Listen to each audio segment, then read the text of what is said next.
Hello everybody, this is threezero and welcome to another edition of What's Happening Wednesday. This is a weekly roundup show that I like to do on this channel, which again gives me the perfect opportunity to do exactly that. Keep you guys updated with things that are going on in the world of Transformers. I let you know what's happening with this YouTube channel and of course my Instagram, which is toys_rruss. Before we get into the news, I've got some great new images of Silverbot from Legacy United via Takara. I want to quickly remind you of the online poll going on at the moment.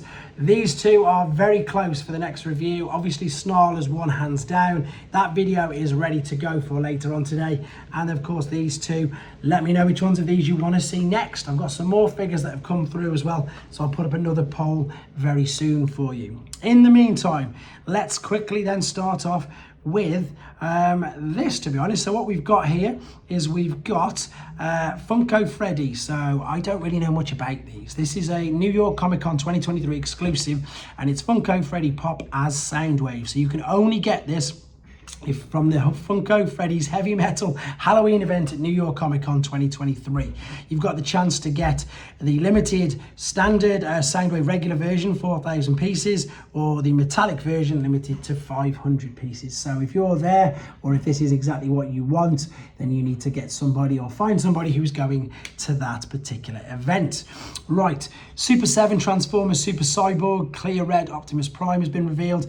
This is the, I suppose, the equivalent to the Goodbye Megatron figure that they, I suppose, showcased a couple of months ago. So it's clear. I'm going to show you the images now, but it means where you can take his chest off and see the cyborg inside.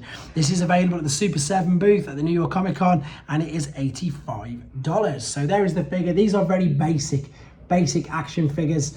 Like you can see, there's the packaging. And you'll see in a second there, it's the smaller one, so it's not the giant 2-foot ones, it's the smaller one there on that side. That's the Goodbye Megatron one, where you can take off the chest and see the inner working and circuitry exactly like that. And there you can see the price is $85 as well. Right, for people in Canada, good news. Generation Selects Antagony and Retro G1 Skywarp reissues have been found at numerous GameStops and Toys R Us. So happy hunting with regards to them. Okay, Void Rivals issue 5 is about to come out, and I suppose a little bit like the normal comic, but nowhere near as bad. They have a choice of covers for you to choose from. You can see they are these ones here. Now I've got to confess, I've got issues 1 and 2 at home. I've not even looked at them. I've just got them there. Are they worth reading, guys? Let me know what you think about them. Is it worth me getting the rest of them? And again, I'm really glad that I'm not massively into collecting comics, because there's no way I'd be able to keep up with all the abundance of different covers there are. So let me know in the comments, is it worth picking up and having a read? Or is it something that you want me to perhaps read and feature on this channel to let you guys know as well? Right, we saw in the previous video, XM Studios, their take on a G1 Prow statue. Now I say statue because you can interchange parts like the weapons, like move their arms. Then with RC, you can put the visor on and off. So these aren't cheap though. These are very expensive statues. These are made by XM. This is going to be about $950 approximately after the currency conversion. It says it's a 1/10 of a scale statue, although I've never seen a real RC to be able to confirm if it is exactly 1/10. But what it is saying, that the features, it's got 4 arms, obviously 2 left and 2 right, 2 heads to switch out, an alternate mode little car, light up eyes, crafted in polystone, and it says it's painstakingly handcrafted statue, is individually hand painted with the highest possible quality finish.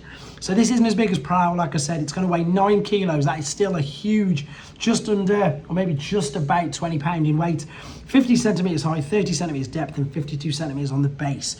Anyway, apologies for the reflection, because obviously it's black photos, but if you want to see these images without reflection, head to XM Studios website, or indeed TFW 2005. So there is the alternate mode. You've got some gauge there of the sizes next to it. As I say, for a statue, it makes me laugh because you can pose them. And statues are obviously supposed to be completely still.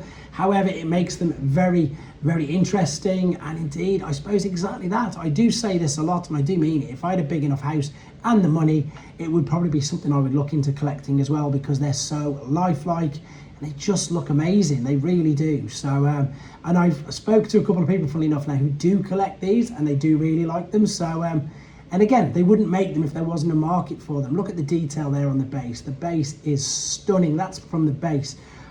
These are just incredibly nice things to have.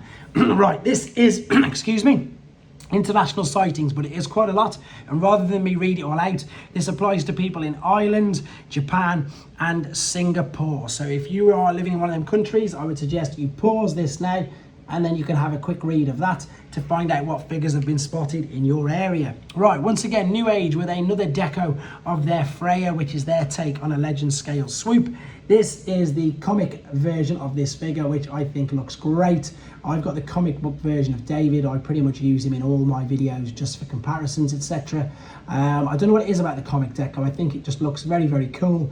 And I love the fact that Newage is the same as everybody else. Although Newage, if I'm being honest, I'm not going to use the word abuse, that's too strong.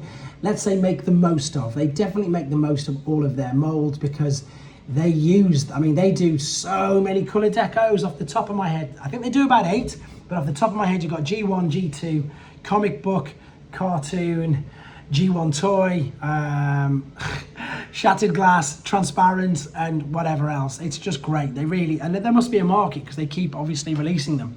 Right, what we've got now, this again, whenever we get an Optimus Prime, this is of course what we're going to expect. This is a Transformers Bumblebee Ultra Magnus DLX figure, so this is 11.2 inches tall, 53 points of articulation.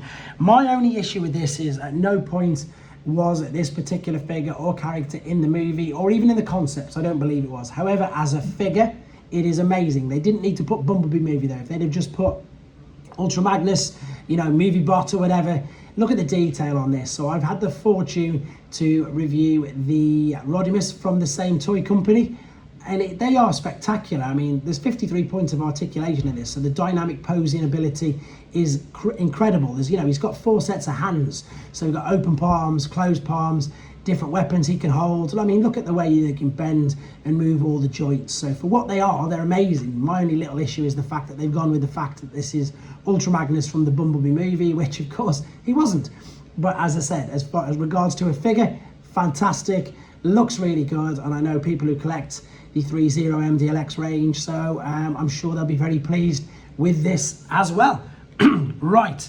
I'm not going to read this out, and please take this with a pinch of salt. And the reason why I'm not going to read this out, I'm going to make you aware of it, but the reason why I'm not going to read it out is because it's possible teasers and spoilers for the new Transformers 1 film, which for those of you who are aware is the new animated movie coming out next year. So apparently the China license, well, this isn't apparently yet, the China Licensing Expo began earlier today, and that was yesterday, obviously, given the different timescales, and an attendees giving out detailed descriptions of a teaser from the upcoming animated movie. Now, I don't want to read this, A, in case it's completely not true, and B, I don't want to spoil as much as I found out about Rise of the Beast. If you want to read it, this article is on TFW 2005. Have a read of it if you want to. For me, I'm going to give it a quick pass. This is something that I very quickly just want to focus on. It's only 2 images.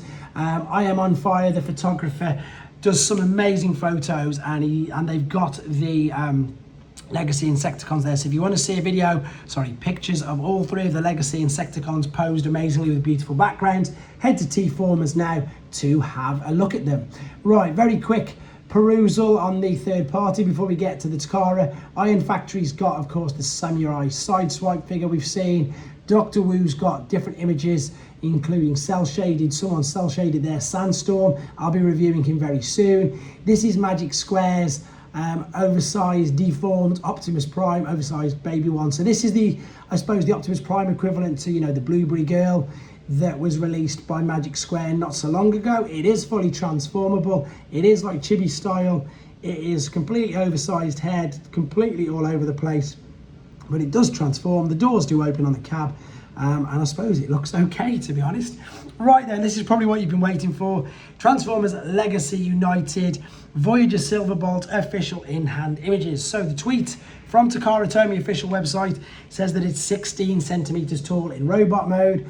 There it is standing next to Black Arachnia, and then there has been a few more images added as well, which again, I hold my hand up. I know nothing about this figure or this character. The only Silverbolt I know is G1, but I'm intrigued. I am going to get this figure, and I definitely need to get back into catching up with Beast Wars. One final thing on here then, guys. This again is for people going to tfcon Orlando. This is their exclusive Ocular Max Remix series, Vivas. This is available from which store the Toy Dojo and Ages 3 and Up booth at this year's show, and it's going to be $70 and only available in limited quantity. Obviously steel jewelry deco there, but it looks dead good. Okay, with regards to other figures, if you want to help this channel out, and I'm going to show you what's available, then please guys, I am very proud to say I review figures for Show Z. If you go to the homepage, sign up, you can collect points. You can also put Toys R Us in that box there, and that will do me a huge favour as well. And the figures, some of the figures, this is just a very quick insight on the pre-orders. You can pre-order Fans Toys, Fans Hobby, Takara Masterpiece, Magic Square, DX9 DNA kits, threezero figures, Flame Toys figures, Kang Toys figures, Doctor Who figures, anything that you can think of that regards transforming robots, or indeed the transforming robots that don't transform, like the statues, etc. There's a sales page as well to keep your eye on. There is official products again like Bishuju and Masterpiece, etc. It's well worth the nose, guys. There's so much going on there. So, huge thank you to everybody for the continued support.